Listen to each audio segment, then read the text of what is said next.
Hello everyone, स्वागत है आपके अपने YouTube channel mind wave class 1 में। आप लोगों को जो पीडीएफ फाइल उपलब्ध करवाया गया था एलसीएम और एचसीएफ का, तो इसमें 15 क्वेश्चन से स्टार्टिंग से सॉल्व करेंगे और ये लेक्चर 3 है। इसके पहले फर्स्ट और सेकंड लेक्चर हो चुका है, तो उसमें टोटल बेसिक क्लियर किया गया है। तो आप लोग उसको पहले सॉल्व कर लीजिए, देख लीजिएगा। और इसके बाद अभी इसका जो पीडीएफ आपको दिया गया था, तो देखिएगा उसमें पहला प्रश्न था, यहाँ पर देखिए 1295/1591 को जब निम्नतम पद से घटाया जाता है तो वह क्या है। मतलब ये कह रहा है कि 1295/1591 और इसका सरलतम रूप क्या है। मतलब ये हुआ इस प्रश्न का। तो सरलतम रूप निकालने के लिए सबसे पहले इन दोनों का महत्तम समापवर्तक निकाल लेते हैं और फिर महत्तम समापवर्तक से दोनों में भाग कर लेते हैं। तो देखिएगा अब यहाँ पर जैसे 1295 है तो इसमें भाग करना है, जो महत्तम समापवर्तक इन दोनों का आएगा। और यहीं पर देखिए बटे 1591 है, इसमें भी महत्तम समापवर्तक से भाग करेंगे, जो आएगा वो सरलतम रूप होगा। तो इन दोनों का महत्तम समापवर्तक निकालेंगे, जैसे 1295 और 1591। तो ये अंतर विधि से महत्तम निकालते हैं, तो दोनों का डिफरेंस देखेंगे और देखेंगे महत्तम यानी एचसीएफ उसी को बोलते हैं। तो यहाँ पर देखिए 11 में 5 घटाएंगे 6, फिर 8 में ये 8 हुआ, तो 18 में 9 घटाएंगे 9, और यहाँ पर 4 में 2 घटाएंगे 2, 296। अब 296 के आप लोगों को गुणनखंड करना है। मतलब महत्तम समापवर्तक निकालने के पहले गुणनखंड करेंगे और प्रत्येक गुणनखंड को चेक करेंगे कि कौन सा शामिल है। तो डायरेक्ट यहाँ पर देखिएगा 296 गुणनखंड हो गए 2 × 2 × 2 × 37। इसके आप लोग गुणनखंड कर लीजिएगा, 2 × 2 × 2 × 37। अब इसमें देखिएगा पहला गुणनखंड 2 है, तो क्या 2 से दोनों कट रहे हैं, तो 2 का विभाज्यता का नियम पता होना चाहिए, जो कि आप लोगों को प्लेलिस्ट बना हुआ है, तो वहाँ से विभाज्यता के सभी नियम देख लीजिएगा। तो 2 का विभाज्यता का नियम होता है कि इकाई में 0, 2, 4, 6, 8 हो। तो देखिए दोनों संख्या नहीं कट रही, तो जब 2 से नहीं कट रही तो 4 से भी 2 की सीरीज से नहीं कटेगी। मतलब 2 दूनी 4 से भी नहीं कटेगी, 2 दूनी 4 दूनी 8 से भी ये संख्याएं नहीं कटेगी। और ये जो बचा 37 का भाग दोनों में जाएगा, तो मतलब एचसीएफ आ जाएगा 37। तो इस 37 से ही आपको भाग कर देना है, मतलब अंश में भी भाग कर देना है और हर में भाग कर देना है, जो एचसीएफ आया। अब देखिए भाग कर लेते हैं। पहले 1295 में 37 से जब भाग करेंगे तो कितनी वैल्यू आती है। तो 37 का भाग करने पर 3 बार में देखिएगा, 3 × 7 = 21 हासिल 2, 3 × 3 = 9, 9 × 2 = 11, 3 बार में 111 आया। घटाएंगे 9 में 1 तो 8 होगा, यहाँ पर 2 में 1 घटाएंगे 1, और यहाँ पर ये 5 हुआ। अब ये 0 हो जाएगा। अब इसके बाद 37 का 5 बार पहाड़ा पढ़ेंगे, तो देखिएगा 5 × 7 = 35 की 5 हासिल 3, 5 × 3 = 15, 3 = 18। तो यहाँ पर घटाने पर ये 0 आएगा, तो मतलब ये 35 आ गया। तो अंश में 35 होगा, सरलतम रूप लिखना है। और 1591 में फिर 37 से भाग करेंगे। ये जो 1591 है हर में वैल्यू, वो 37 से भाग करेंगे। तो देखिए 37 3 बार ही जाएगा, सॉरी 4 बार, इसमें 4 बार जाएगा, क्योंकि 3 बार में तो 111 आ जाता है। तो 4 बार देखिए 159 है यहाँ पर। तो 4 × 7 = 28 की 8 हासिल 2, 4 × 3 = 12, 2 × 14 = 148। फिर 9 में 8 घटाएंगे 1, 5 में 4 घटाएंगे 1, और ये 1 यहाँ आएगा घटाने पर। तो 3 बार में 111 होता है, 37 × 3 = 111। तो यहाँ पर भी 0 0 आएगा, तो ये 43 आ गया। और यहाँ ये 35 आया था, तो ये बटे में लिख देंगे 43। तो यही होगा निम्नतम पद, ये सरलतम रूप होगा। और दूसरा प्रश्न भी सेम इसी तरह करना है पीडीएफ का, तो उसको भी देखिए यहाँ पर सॉल्व कर लेते हैं। एचसीएफ कैसे निकालेंगे और कितना आएगा। सेकेंड क्वेश्चन इसका सेम उसी तरह है। जैसे देखिए 1219/1431 को जब निम्नतम पद से सम्मानित किया जाता है तो वह क्या होगा।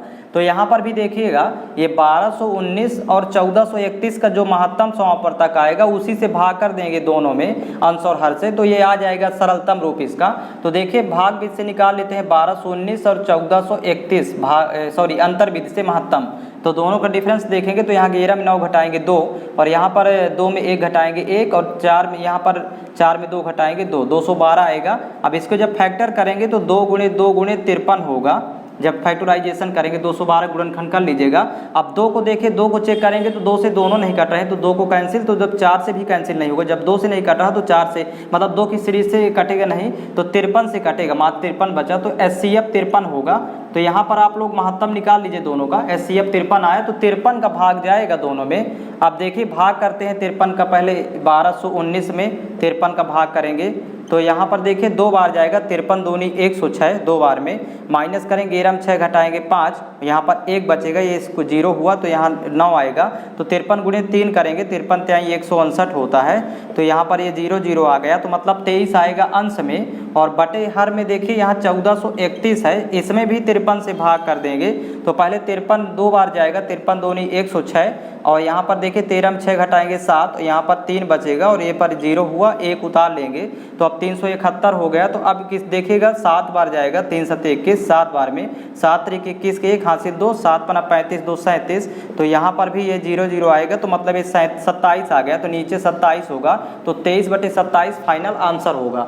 अब आगे के कुछ क्वेश्चन सेम है तो उनके आप लोगों को आंसर भर देते जाएंगे, यहाँ पर आप लोग उनको सॉल्व करिएगा, आपके पास PDF फाइल है। तो देखिए जो सेम क्वेश्चन है PDF का तीसरा क्वेश्चन देखिएगा, 4, 6 और 16 का लघुत्तम समापवर्तक 4 से कितना अधिक या फिर कम है। तो सबसे पहला काम रहेगा 4, 6, 16 का LCM निकालेंगे। LCM निकालना होगा 4, 6, 16 का।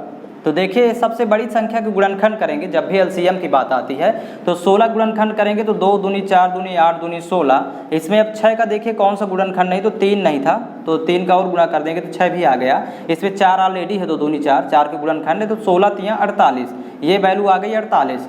अब ये कह रहा है कि इनका जो LCM आएगा लासा वो 4 से कितना अधिक या 4 से कितना कम है। तो 48 आ गया, यहाँ 4 है तो घटा देंगे 48 - 4, तो 44 अधिक है 4 से, यहाँ पर अधिक होगा, ये वैल्यू होगी, इसका उत्तर होगा। और PDF का अगला प्रश्न है, देखिएगा ये जो संख्याएं दी हुई हैं तो उसमें अधिकतम घात वाला पद होता है, मतलब बड़ी घात वाला पद हमेशा लघुत्तम समापवर्तक। तो इसका सलूशन चौथे का LCM बराबर 117 घात 20 होगा। आप लोग 5वां क्वेश्चन देखिएगा, PDF में जो सेम क्वेश्चन होगी जो ईजी होंगे उनको छोड़ते जाएंगे।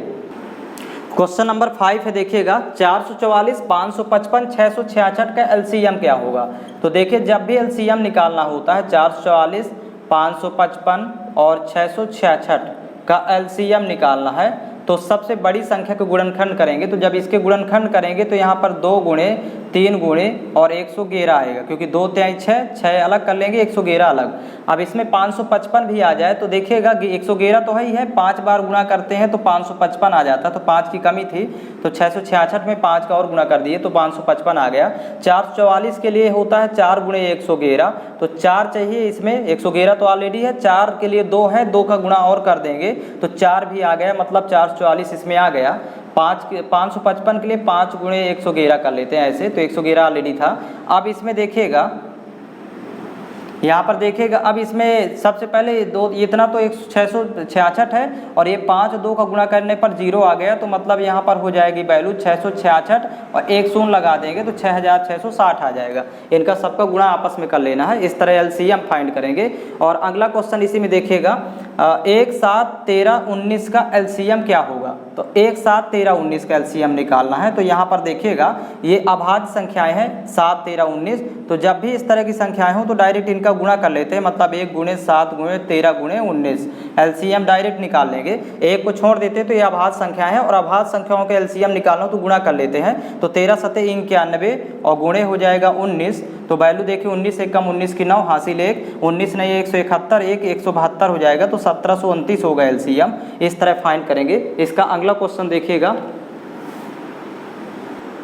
क्वेश्चन नंबर 7 नंबर देखिए, 9 की घात 3 गुणे 3 की घात 4 गुणे 27 की घात 7 और इसका LCM निकालना है। तो देखिएगा जब भी इस तरह का प्रश्न आए सबसे पहले 9 के गुणनखंड करेंगे। तो यहाँ पता है कि 3 तरह का 9 होता है, मतलब 3 का स्क्वायर लिख सकते हैं इसको, 9 को 3 का स्क्वायर, पूरे घात लिखा है 3, फिर गुणे इसको, ये 3 की घात 4 ही रहेगा, फिर गुणे 27 को लिख सकते हैं 3 का क्यूब, क्योंकि 3 तरह का 9 3 27 जब गुणनखंड करेंगे तो 3 3 बार प्राप्त हुआ, तो 3 क्यूब पावर में 7 रहेगा।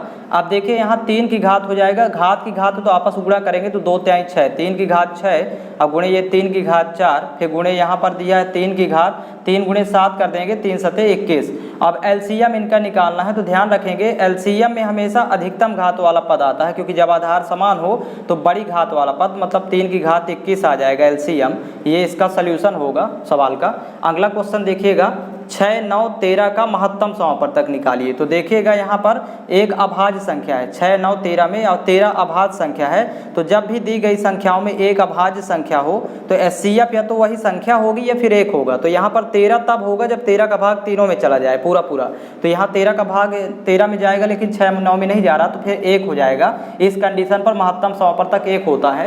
ये स्टार्टिंग में बताया गया था, बेसिक, जब फर्स्ट लेक्चर में बेसिक क्लियर किया गया है तो वहाँ पर बताया गया था आप लोगों को, जब अब दी गई संख्याओं में एक अभाज्य संख्या हो तो HCF का मान या तो वह अभाज्य संख्या होगी या फिर 1 होता है। तो आप लोग बेसिक वाला वीडियो जरूर देख लीजिएगा। इसके बाद ये लेक्चर 3 है।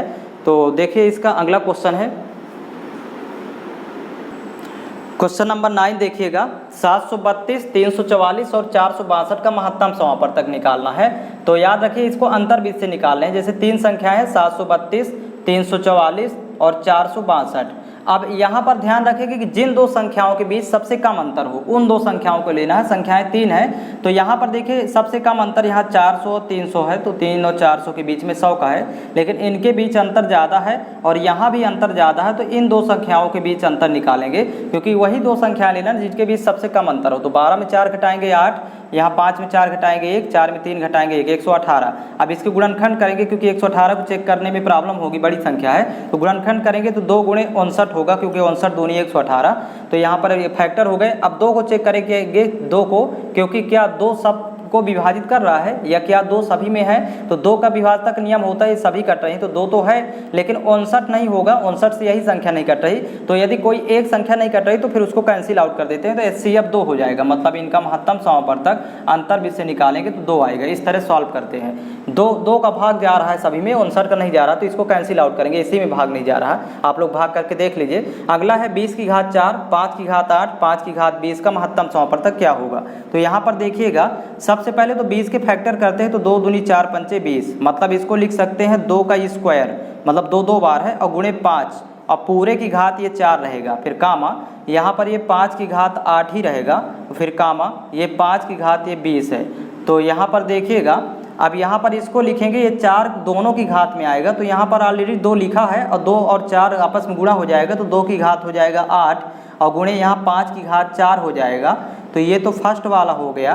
फिर कामा यहाँ पर दिया है 5 की घात 8 और कामा यहाँ पर दिया है 5 की घात 20। ये 3 संख्याएं हो गई। इनका HCF निकालना है, मतलब महत्तम समापवर्तक। तो याद रखिएगा इसमें वो कॉमन बेस देखना, उभयनिष्ठ आधार। तो 5 5 5 तीनों में है तो यहाँ तो आ जाएगा 5। तो पहले कॉमन आधार देखते हैं, मतलब उभयनिष्ठ कॉमन बेस, उभयनिष्ठ आधार और न्यूनतम घात। तो घात 4 है यहाँ पर, तो HCF में सबसे कम घात देखा जाता है। तो इनका महत्तम समापवर्तक हो जाएगा 5 की घात 4। अगला क्वेश्चन इसका देखेंगे, क्वेश्चन नंबर 11 देखिएगा, 214, 212, 345 का महत्तम समापवर्तक 45 से कितना अधिक या कम है। तो यहाँ पर इसको जब सॉल्व करेंगे तो सबसे पहले तो यहाँ पर लिख लेते हैं 214, 212, यहाँ 3 संख्याएं हैं 212 और 345। अब महत्तम समापवर्तक HCF निकालना है, पहला काम होगा। तो अंतर्बिंद से निकालेंगे तो इन दो संख्याओं के बीच न्यूनतम अंतर है और अंतर है 2 का मात्र। तो 2 को देखें क्या 2 से सभी कट रहे हैं, तो 2 से देखिए ये नहीं कट रहा, तो इसको कैंसिल आउट करेंगे। तो इस कंडीशन पर 1 होगा महत्तम समापवर्तक। जब 2 नहीं है किसी में तो 1 तो सभी में कॉमन होता है, तो 1 आएगा HCF। अब HCF से 45 कितना अधिक है, तो 44 अधिक होगा, क्योंकि ये 45 माइनस जब 1 करेंगे तो यहाँ वैल्यू आ जाएगी 44। 44 अधिक होगा क्योंकि HCF है 1 और वहाँ 45 है, तो 44 ज़्यादा है। अब देखिएगा यहाँ पर 12वां नंबर क्वेश्चन आप लोग देखिएगा, ये 13 की घात 3 आएगा, HCF निकालना था। तो न्यूनतम घात वाला पद होता है, यही महत्तम समापवर्तक हो जाएगा, क्योंकि महत्तम समापवर्तक में सबसे कम पावर या न्यूनतम घात देखते हैं। अगला क्वेश्चन देखिए,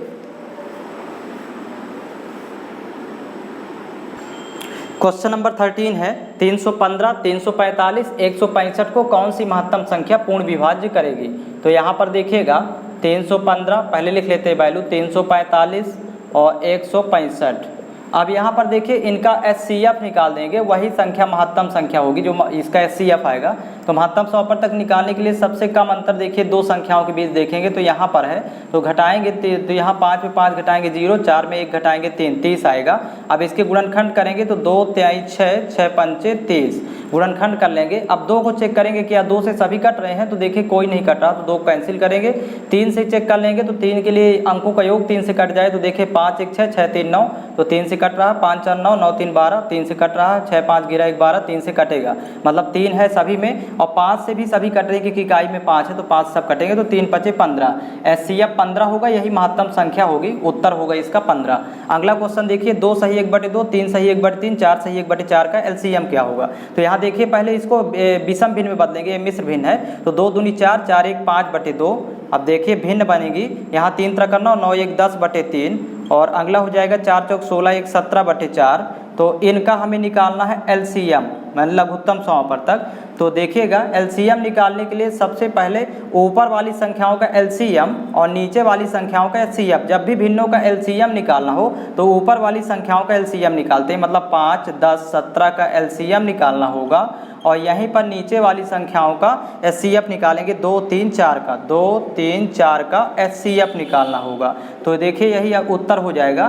तो एलसीएम के लिए सबसे बड़ी संख्या पर फोकस करते हैं, तो 17 के गुणनखंड करेंगे तो 17 ही रहेगा। इसमें 5 भी आ जाए तो गुणा कर देंगे 5 का, और इसमें 10 भी शामिल हो जाए तो 2 का और गुणा करेंगे तो 5 दूनी 10, 10 भी इसमें आ जाएगा। तो 2 पंचे 10, 2 5 से 1 0 बनता है, ये 17 ही है तो यहाँ 170 आ जाएगा एलसीएम। और नीचे 2, 3, 4 का एचसीएफ निकालना है। तो देखिए यहाँ पर एक अभाज्य संख्या है, और जब भी दी गई संख्याओं में एक अभाज्य संख्या हो तो एचसीएफ या तो अभाज्य होगी या फिर 1 होगा। तो यहाँ पर अभाज्य ये 3 नहीं होगा क्योंकि 3 का सभी में भाग जाना चाहिए, तो यहाँ एचसीएफ 1 होगा। इस तरह से फाइनली 170 आएगा एलसीएम। और एक अगला प्रश्न सेम इसी तरह का है, तो उसका उत्तर आप लोगों को देखिए यहाँ पर मिल जाएगा। 15 नंबर क्वेश्चन का सल्यूशन आएगा 1/28। वहाँ पर देखिए जो भिन्न दी हुई है तो पहले विषम भिन्न में बदलिए, फिर उनका महत्तम समापवर्तक निकालिएगा, 128 आएगा। इसी तरह आप लोगों को अब दोनों टाइम क्लास मिलेगी, आज मॉर्निंग में 8 o'clock, इवनिंग में भी 8 या 8:30, हाफ आवर मतलब डिफरेंस हो सकता है। यदि 8 बजे ना होगा तो 8:30 तक तो मिल ही जाएगा, आपको ग्रुप में क्लास मिलेगा। और इसमें जो सेम क्वेश्चन है आगे जैसे बहुत ज़्यादा मिलते जुलते क्वेश्चन होंगे तो उसका आपको आंसर उपलब्ध हो जाएगा यहीं पर, और बीच बीच के क्वेश्चंस का सल्यूशन मिलेगा। क्योंकि क्वेश्चंस बहुत ज़्यादा है इसलिए ग्रुप पर उपलब्ध करना सही नहीं है। आप लोगों को एक साथ कम से कम 1 आवर का वीडियो होना चाहिए, या 30 मिनट्स से 35 मिनट्स का। तो इस तरह करके आप लोगों को ज़्यादा क्वेश्चंस डेली मिलेगा। तो आप लोग नोट्स तैयार करते जाइए साथ साथ इसका।